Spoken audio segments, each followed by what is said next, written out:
La tercera resignación. Cuento. Gabriel García Márquez, Colombia, 1947. Allí estaba otra vez ese ruido, aquel ruido frío, cortante, vertical, que ya tanto conocía, pero que ahora se le presentaba agudo y doloroso, como si de un día a otro se hubiera desacostumbrado a él. Le giraba dentro del cráneo vacío, sordo y punzante. Un panal se había levantado en las 4 paredes de su calavera. Se agrandaba cada vez más en espirales sucesivos y le golpeaba por dentro, haciendo vibrar su tallo de vértebras con una vibración destemplada, desentonada, con el ritmo seguro de su cuerpo. Algo se había desadaptado en su estructura material de hombre firme, algo que las otras veces había funcionado normalmente y que ahora le estaba martillando la cabeza por dentro con un golpe seco y duro, dado por unos huesos de mano descarnada, esquelética, y le hacía recordar todas las sensaciones amargas de la vida. Tuvo el impulso animal de cerrar los puños y apretarse la sien brotada de arterias azules, moradas, con la firme presión de su dolor desesperado. Hubiera querido localizar entre las palmas de sus 2 manos sensitivas el ruido que le estaba taladrando el momento con su aguda punta de diamante. Un gesto de gato doméstico contrajo sus músculos cuando lo imaginó perseguido por los rincones atormentados de su cabeza caliente, desgarrada por la fiebre. Ya iba a alcanzarlo. No, el ruido tenía la piel resbaladiza, intangible casi, pero él estaba dispuesto a alcanzarlo con su estrategia bien aprendida y apretarlo larga y definitivamente con toda la fuerza de su desesperación. No permitiría que penetrara otra vez por su oído, que saliera por su boca, por cada uno de sus poros o por sus ojos que se desorbitarían a su paso y se quedarían ciegos mirando la huida del ruido desde el fondo de su desgarrada oscuridad. No permitiría que le estrujara más sus cristales molidos, sus estrellas de hielo contra las paredes interiores del cráneo. Así era el ruido aquel interminable como el golpear de la cabeza de un niño contra un muro de concreto, como todos los golpes duros dados contra las cosas firmes de la naturaleza, pero ya no le atormentaría más si pudiera acercarlo, aislarlo, ir cortando contra su propia sombra la figura variable y agarrarlo, apretarlo ahora sí definitivamente, arrojarlo con todas sus fuerzas contra el pavimento y pisotearlo con ferocidad hasta cuando ya no pudiera moverse verdaderamente, hasta cuando pudiera decir, jadeante, que había dado muerte al ruido que lo atormentaba, que lo enloquecía y que ahora estaba tirado en el suelo como cualquier cosa común, convertido en un muerto integral. Pero le era imposible apretarse las sienes. Sus brazos se habían reducido y eran ahora los brazos de un enano, unos brazos pequeños, regordetes, adiposos. Trató de sacudir la cabeza, la sacudió. El ruido apareció entonces con mayor fuerza dentro del cráneo que se había endurecido, agrandado y que se sentía atraído con mayor fuerza por la gravedad. Estaba pesado y duro aquel ruido, tan pesado y duro que de haberlo alcanzado y destruido, habría tenido la impresión de estar deshojando una flor de plomo. Había sentido ese ruido las otras veces, con la misma insistencia. Lo había sentido, por ejemplo, el día en que murió por primera vez, cuando, ante la vista de un cadáver, se dio cuenta de que era su propio cadáver. Lo miró y se palpó. Se sintió intangible, inespacial, inexistente. Él era verdaderamente un cadáver y estaba sintiendo ya, sobre su cuerpo joven y enfermizo, el tránsito de la muerte. La atmósfera se había endurecido en toda la casa como si hubiera sido rellena de cemento, y en medio de aquel bloque, en el que había dejado los objetos como cuando era una atmósfera de aire, estaba él, cuidadosamente colocado dentro del ataúd de un cemento duro pero transparente. Aquella vez en su cabeza estaba también ese ruido. Qué lejanas y qué frías sentía las plantas de sus pies allá, en el otro extremo del ataúd, donde habían puesto una almohada, porque la caja le quedaría aún demasiado grande y hubo que ajustarlo, adaptar el cuerpo muerto a su nuevo y último vestido. Lo cubrieron de blanco y alrededor de su mandíbula apretaron un pañuelo. se sintió bello envuelto en su mortaja, mortalmente bello. Estaba en su ataúd, listo a ser enterrado, y sin embargo, él sabía que no estaba muerto, que si hubiera tratado de levantarse lo hubiera hecho con toda facilidad, al menos espiritualmente, pero no valía la pena. Era mejor dejarse morir allí, morirse de muerte, que era su enfermedad. Hacía tiempo que el médico había dicho a su madre secamente: «Señora, su niño tiene una enfermedad grave, está muerto». Sin embargo, prosiguió, haremos todo lo posible por conservarle la vida más allá de su muerte. Lograremos que continúen sus funciones orgánicas por un complejo sistema de autonutrición. Solo variarán las funciones motrices, los movimientos espontáneos. Sabremos de su vida por el crecimiento que continuará también normalmente. Es simplemente una muerte viva, una real y verdadera muerte. Recordaba las palabras, pero confundidas. Tal vez no las oyó nunca y fue creación de su cerebro cuando subía la temperatura en la crisis de la fiebre tifoidea, cuando se sumergía en el delirio, cuando leía la historia de los faraones embalsamados. Al subir la fiebre, él mismo se sentía protagonista de ella. Allí había empezado una especie de vacío en su vida. Desde entonces no podía distinguir, recordar cuáles acontecimientos eran parte de su delirio y cuáles de su vida real. Por tanto, ahora sudaba y dudaba. Tal vez el médico nunca habló de esa extraña muerte viva.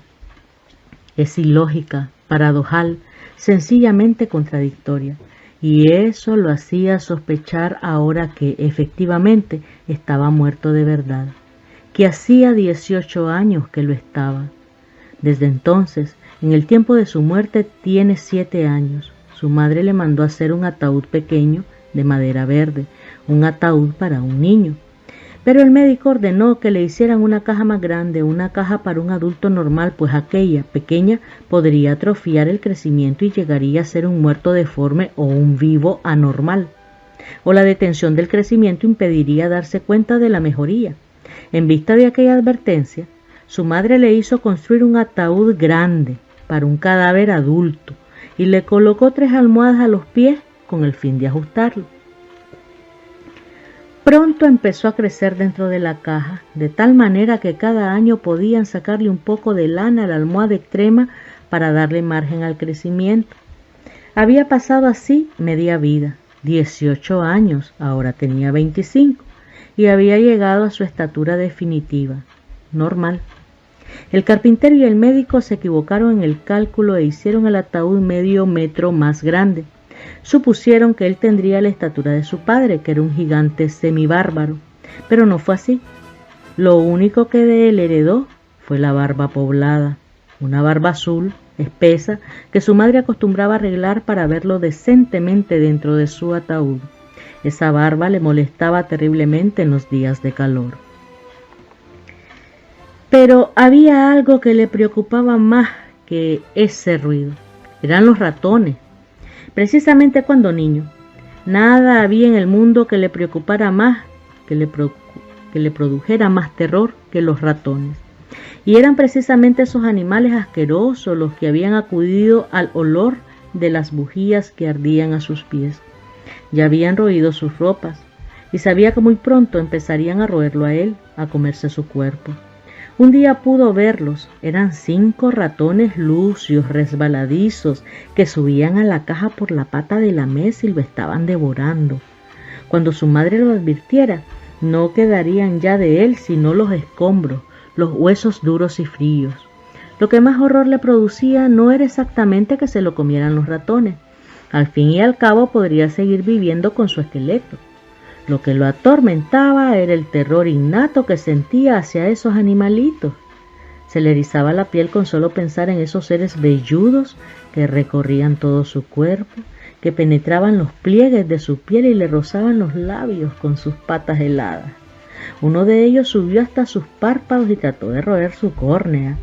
Le vio grande, monstruoso, en su lucha desesperada por taladrarle la retina. Creyó entonces una nueva muerte y se entregó todo entero a la inminencia del vértigo. Recordó que había llegado a la mayor edad. Tenía 25 años y eso significaba que no crecería ya más. Sus facciones se volverían firmes, serias, pero cuando estuviera sano no podría hablar de su infancia. No la había tenido, la pasó muerto. Su madre había tenido rigurosos cuidados durante el tiempo que duró la transición de la infancia a la pubertad. Se preocupó por la higiene perfecta del ataúd y de la habitación en general. Cambiaba frecuentemente las flores de los jarrones y abría las ventanas todos los días para que penetrara el aire fresco. Con qué satisfacción miró la cinta métrica en aquel tiempo cuando, después de medirlo, comprobaba que había crecido varios centímetros. Tenía la maternal satisfacción de verlo vivo.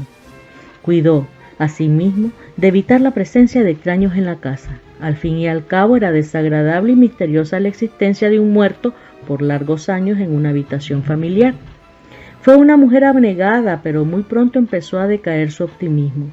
En los últimos años, la vio mirar con tristeza la cinta métrica. Su niño no crecía ya más. En los meses pasados no progresó el crecimiento de 1 milímetro siquiera. Su madre sabía que iba a ser difícil ahora encontrar la manera de advertir la presencia de la vida en su muerto querido. Tenía el temor de que una mañana amaneciera realmente muerto, y tal vez por eso aquel día él pudo observar que se acercaba a su caja discretamente y olfateaba su cuerpo. Había caído en una crisis de pesimismo. Últimamente descuidó las atenciones y ya ni siquiera tenía la precaución de llevar la cinta métrica. Sabía que ya no crecería más. Y él sabía que ahora estaba realmente muerto. Lo sabía por aquella apacible tranquilidad con que su organismo se dejaba llevar. Todo había cambiado intempestivamente. Los latidos imperceptibles que solo él podía percibir se habían desvanecido ahora de su pulso. Se sentía pesado, atraído por una fuerza reclamadora y potente hacia la primitiva sustancia de la tierra. La fuerza de gravedad parecía atraerlo ahora con un poder irrevocable. Estaba pesado como un cadáver positivo, innegable, pero estaba más descansado así. Ni siquiera tenía que respirar para vivir su muerte. Imaginariamente, sin tocarse, recorrió uno a uno cada uno de sus miembros. Allí, sobre una almohada dura, estaba su cabeza levemente vuelta hacia la izquierda. Imaginó su boca entreabierta por la delgada orilla de frío que le llenaba la garganta de granizo. Estaba tronchado como un árbol de 25 años. Quizá trató de cerrar la boca. El pañuelo que había apretado a su quijada estaba flojo. No pudo colocarse, componerse, tomar una pose siquiera para parecer un muerto decente. Ya los músculos, los miembros, no acudían como antes, puntuales al llamado de su sistema nervioso. Ya no era el de 18 años atrás, un niño normal que podía moverse a gusto. Sintió sus brazos caídos, tumbados para siempre, apretados contra las paredes acoginadas del ataúd. Su vientre duro como una corteza de nogal. Y más allá las piernas íntegras, exactas, complementando su perfecta anatomía de adulto. Su cuerpo reposaba con pesadez, pero apaciblemente, sin malestar alguno, como si el mundo se hubiera detenido de repente y nadie interrumpiera el silencio, como si todos los pulmones de la tierra hubieran dejado de respirar para no interrumpir la liviana quietud del aire. Se sentía feliz como un niño boca arriba sobre la hierba fresca y apretada, contemplando una nube alta que se aleja por el cielo de la tarde. Era feliz, aunque sabía que estaba muerto, que reposaba para siempre en su caja recubierta de seda artificial. Tenía una gran lucidez. No era como antes, después de su primera muerte, en que se sintió embotado, bruto. Las 4 bujías que habían puesto en derredor suyo y que eran renovadas cada 3 meses empezaban a agotarse nuevamente, precisamente cuando iban a ser indispensables. Sintió la vecindad de la frescura en las violetas húmedas que su madre había llevado aquella mañana. La sintió en las azucenas, en las rosas. pero toda aquella terrible realidad no le causaba ninguna inquietud. Al contrario, era feliz allí, solo con su soledad. ¿Sentiría miedo después? ¿Quién sabe? Era duro pensar en el momento en que el martillo golpeara los clavos sobre la madera verde y crujiera el ataúd bajo la esperanza segura de volver a ser árbol. Su cuerpo, atraído ahora con mayor fuerza por el imperativo de la tierra, quedaría ladeado en un fondo húmedo, arcilloso y blando, y allá arriba, sobre 4 metros cúbicos, seguirían apagando los últimos golpes de los sepultureros. No, allí tampoco sentiría miedo. Eso sería la prolongación de su muerte, la prolongación más natural de su nuevo estado. No quedaría ya ni un grado de calor en su cuerpo, su médula se habría enfriado para siempre y unas estrellitas de hielo penetrarían hasta el tuétano de sus huesos. Qué bien se acostumbraría a su nueva vida de muerto. Un día, sin embargo, sentirá que se derrumba su armadura sólida y cuando trate de citar, de repasar cada uno de sus miembros, ya no los encontrará. Sentirá que no tiene forma exacta, definida, y sabrá resignadamente que ha perdido su perfecta anatomía de 25 años y que se ha convertido en un puñado de polvo sin forma, sin definición geométrica. En el polvillo bíblico de la muerte, ¿acaso sienta entonces una ligera nostalgia? Nostalgia de no ser un cadáver formal, anatómico, sino un cadáver imaginario, abstracto, armado únicamente en el recuerdo borroso de sus parientes. Sabrá entonces que va a subir por los vasos capilares de un manzano y a despertarse mordiendo por el hambre de un niño en una manzana otoñal. Sabrá entonces, y eso sí le entristecía, que ha perdido su unidad, que ya no es siquiera un muerto ordinario, un cadáver común. La última noche la había pasado feliz en la solitaria compañía de su propio cadáver, pero al nuevo día, al penetrar los primeros rayos de sol tibio por la ventana abierta, sintió que su piel se había reblandecido. Observó un momento, quieto, rígido, dejó que el aire corriera sobre su cuerpo. No pudo dudarlo, allí estaba el olor. Durante la noche, la cadaverina había empezado a hacer sus efectos. Su organismo había empezado a descomponerse, a pudrirse, como el cuerpo de todos los muertos. El olor era, indudablemente, un olor inconfundible a carne manida, que desaparecía y reaparecía después más penetrante. Su cuerpo se había descompuesto con el calor de la noche anterior. Sí, se estaba pudriendo. Dentro de pocas horas vendría su madre a cambiar las flores y desde el umbral la azotaría el tufo de la carne descompuesta. Entonces sí lo llevarían a dormir su segunda muerte entre los otros muertos. Pero de pronto el miedo le dio una puñalada por la espalda. ¡El miedo! ¡Qué palabra tan honda, tan significativa! Ahora tenía miedo, un miedo físico, verdadero. ¿A qué se debía? Él lo comprendía perfectamente y se le estremecía la carne. Probablemente no estaba muerto. Lo habían metido allí en esa caja que ahora sentía perfectamente, blanda, acolchonada, terriblemente cómoda. Y el fantasma del miedo le abrió la ventana de la realidad. Lo iban a enterrar vivo.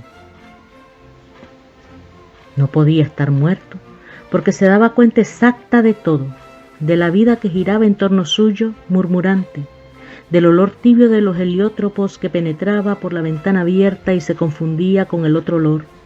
Se daba perfecta cuenta del lento caer del agua en el estanque, del grillo que se había quedado en el rincón y seguía cantando, creyendo que aún duraba la madrugada. Todo le negaba su muerte, todo menos el olor. Pero, ¿cómo podía saber que ese olor era suyo? Tal vez su madre había olvidado el día anterior cambiar el agua de los jarrones y los tallos estaban pudriéndose. O tal vez el ratón, que el gato había arrastrado hasta su pieza, se descompuso con el calor. No, el olor no podía ser de su cuerpo. Hacía unos momentos estaba feliz con su muerte porque creía estar muerto. Porque un muerto puede ser feliz con su situación irremediable, pero un vivo no puede resignarse a ser enterrado vivo. Sin embargo, sus miembros no respondían a su llamado. No podía expresarse y era eso lo que le causaba terror, el mayor terror de su vida y de su muerte. Lo enterrarían vivo, podría sentir, darse cuenta del momento en que clavaran la caja. Sentiría el vacío del cuerpo suspendido en hombros de los amigos, mientras su angustia y su desesperación se irían agrandando a cada paso de la procesión. Inútilmente tratará de levantarse, de llamar con todas sus fuerzas desfallecidas, de golpear por dentro del ataúd oscuro y estrecho para que supieran que aún vivía, que iban a enterrarlo vivo. Sería inútil. Allí tampoco responderían sus miembros al urgente y último llamado de su sistema nervioso.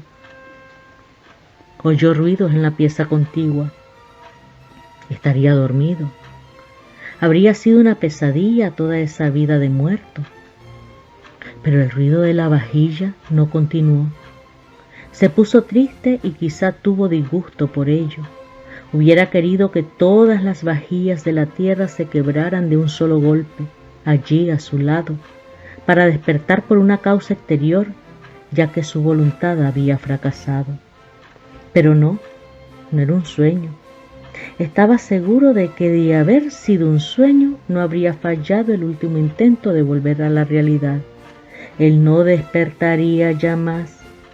Sentía la blandura del ataúd y el olor había vuelto ahora con mayor fuerza, con tanta fuerza que ya no dudaba de que era su propio olor. Hubiera querido ver allí a sus parientes antes que comenzara a deshacerse y el espectáculo de la carne putrefacta les produjera asco.